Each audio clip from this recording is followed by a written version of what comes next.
बिस्मिल्लाहिर्रहमानिर्रहीम। अस्सलामुअलैकुम। आज आपको मैं मर्द और औरत की नमाज का फ़र्क बताऊंगा कि मर्द की नमाज कैसे होती है और औरत की नमाज कैसे होती है, दोनों में फ़र्क क्या है। ये बात आज मैं इस वीडियो में इंशाल्लाह आपको बताऊंगा। मंदरजा बाला तरीका नमाज सिर्फ मर्दों के लिए है, ठीक है। नमाज सिर्फ मर्दों के लिए, औरतों के लिए तरीका नमाज में कुछ फ़र्क है। जो पूरी नमाज है तरीक़ेकार से जो नमाज पढ़ी जाती है वो सिर्फ मर्दों के लिए। औरतों के लिए जो तरीका नमाज में कुछ फ़र्क होता है। औरत तकबीर के वक्त दोनों हाथों को कंधों तक उठाए, मगर तकबीर के वक्त दोनों हाथ चादर के अंदर रखे, फिर नियत करके अल्लाह अकबर कहती हुई बाएं हथेली सीना पर छाती के नीचे रख कर इसकी पुश्त पर दाहिनी हथेली को रखे, ठीक है। दोबारा बताता चलूँ, औरत तकबीर के वक्त दोनों हाथों को कंधों तक उठाएगी, ठीक है, मगर तकबीर के वक्त दोनों हाथ चादर के अंदर रखेगी। दोनों हाथ चादर के अंदर रखने के बाद फिर नियत करके अल्लाह अकबर कहती हुई बाएं हथेली सीना पर छाती के नीचे रखकर इसकी पुश्त जो है उस पुश्त पर दाहिनी हथेली को रखे। रकू इस तरह करे कि घुटनों पर हाथ रखे। रकू इस तरह करना है औरत के लिए, ये बता रहा हूँ कि रकू इस तरह औरत करेगी कि घुटनों पर हाथ रखे, ठीक है, और उंगलियां कुशादा ना करे। उंगलियों मतलब खोलनी नहीं है। इस तरह ये जो 5 उंगलियां हम अक्सर घुटने पे रखते हैं जब, तो इनको हम मर्द जो हैं वो ऐसे खोल के रखते हैं घुटने पे रकू के वक्त, और जो औरत है उसने ऐसे हाथ बंद करके ऐसे रखना है। कुशादा कहते हैं कि उंगलियां खोलनी नहीं है।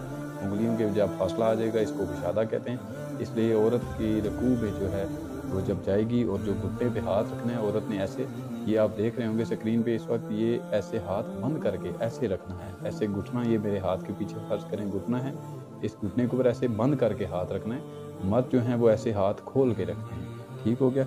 इससे आगे चलते हैं कि रकू में थोड़ा झुके। रकू में थोड़ा झुके यानी सिर्फ इस कदर के हाथ घुटनों तक पहुँच जाए। इतना रकू में झुकना ज़रूरी है औरत का कि वो जो है इस कदर तक झुके कि हाथ घुटनों तक आराम सुकून से पहुँचे, ठीक है। पीठ सीधी ना करे और घुटनों पर जोर ना दे, और पीठ जो है औरत को वो सीधी नहीं करनी और घुटनों पर जोर भी नहीं देना, ठीक है, बल्कि महज हाथ रख दे और हाथों की उंगलियां मिली हुई रखे। वही बात आ जाती है कि उन्होंने कहा है कि हाथ रखना ज़रूरी है और हाथों की उंगलियां इस तरह हों कि हाथों की उंगलियां इस तरह मिली हुई हों, खुली ना हो, कुशादा ना हो, इस तरह मिली हुई होनी उंगलियां घुटने पर रखना बहुत ज़रूरी है। उंगलियां मिली हुई रखे और पाँव झुके हुए रखे। सजदा सिमट कर करे, ठीक है। इस तरह के बाजू करवटों से मिला दे और पेट रान से और रान को पंडलियों से और पंडलियां ज़मीन से और दोनों पाँव दाहिनी जानिब निकाल दे, ठीक है। दोबारा बता दूं, सजदा जो है समट कर करे। इस तरह के बाजू जो है वो करवटों से मिला दे, ठीक है। बाजू को करवटों से मिला दे और पेट रान और रान को पंडलियों से और पंडलियां ज़मीन से दोनों पाँव दाहिनी जानिब निकाल दे। कायदा इस तरह करे कि दोनों पाँव दाहिनी जानिब निकाल दे और बाएं सर सुरीन पर बैठे। बाएं सुरीन पर बैठे यानी बायां आपको आम जुबान में जो उल्टी तरफ को बोलते हैं उस तरफ जो है बैठे, ठीक हो गया। ये जो था आज मैंने आपको मर्द और औरत के नमाज के फ़र्क के बारे में बताया था। इसके साथ साथ मैं मज़ीद भी आपको इंशाल्लाह अच्छी वीडियो तक जो है वो आप तक पहुंचाता रहूँगा।